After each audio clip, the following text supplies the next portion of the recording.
Hey everybody, it's me, Kevin Wims. Say, you want to come inside my video? Well, all right, let's go. Haha, I almost forgot. To make the video appear, you need to say the magic words. Park Preppers. Say it with me. Park Preppers.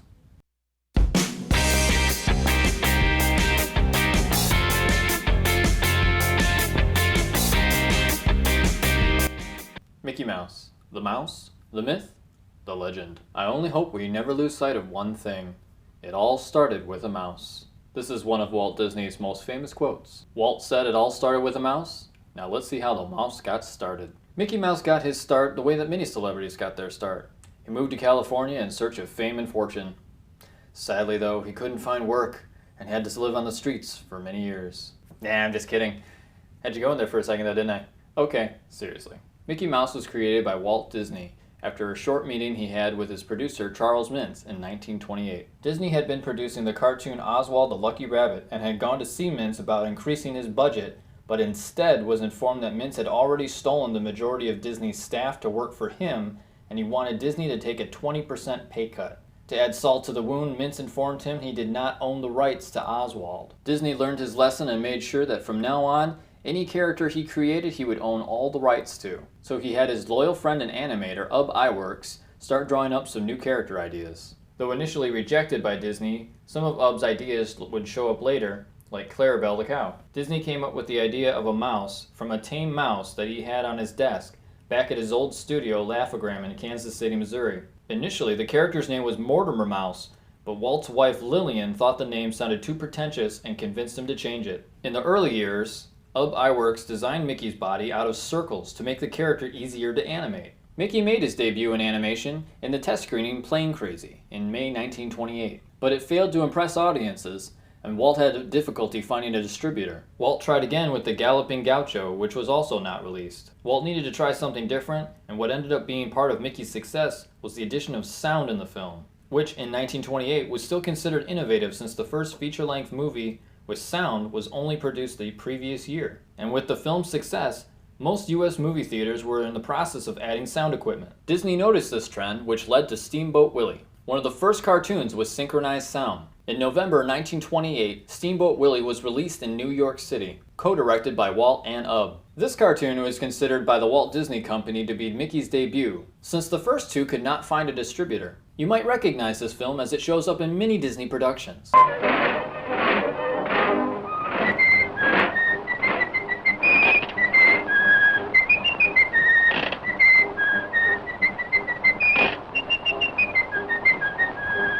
The image of Mickey at the helm is the most reproduced picture of Mickey in history. Walt quickly decided to add sound to his previous cartoons and added a few more. But surprisingly, Mickey Mouse had not spoken a word until The Carnival Kid, released in 1929. Now here are Mickey's first words. Hot dog, hot dog. Hot dog, hot dog.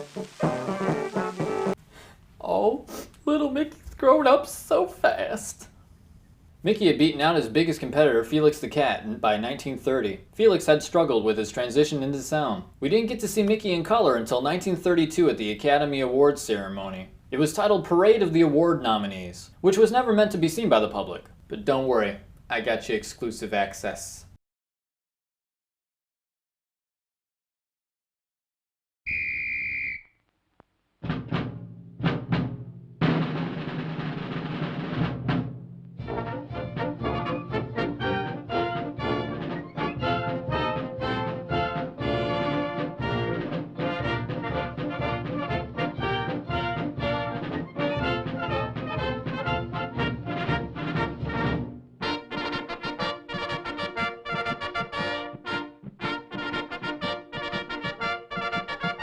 The first color film released to the public, though, was The Band Concert in 1935.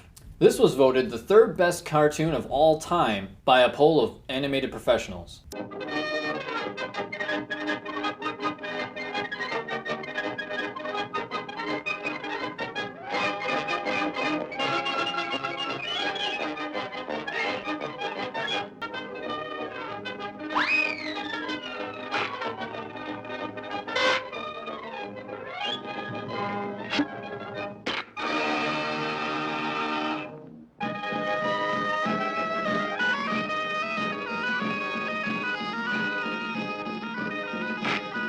By 1940, Mickey made it into his first feature-length film in Fantasia.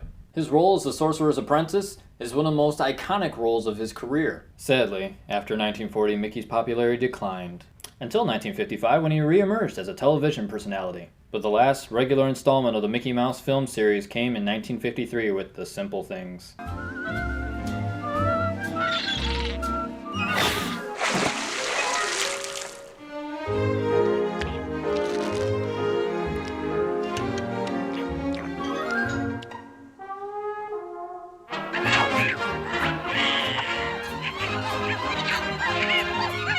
Mickey became more of a television star with the Mickey Mouse Club, but later returned to the big screen in 1983 with Mickey's Christmas Carol, and in 1990 with The Prince and the Pauper. These days, Mickey has continued his television fame with shows like Mickey Mouse Clubhouse and the new show Mickey and the Roadster Racers. In 2008, Time magazine declared Mickey Mouse one of the most recognizable characters in all of the world, even when compared to Santa Claus. Disney officials have stated that 98% of children between the ages of 3 and 11 around the world at least are aware of the character. Mickey has been featured in other things besides animation, like comics and most notably, merchandise.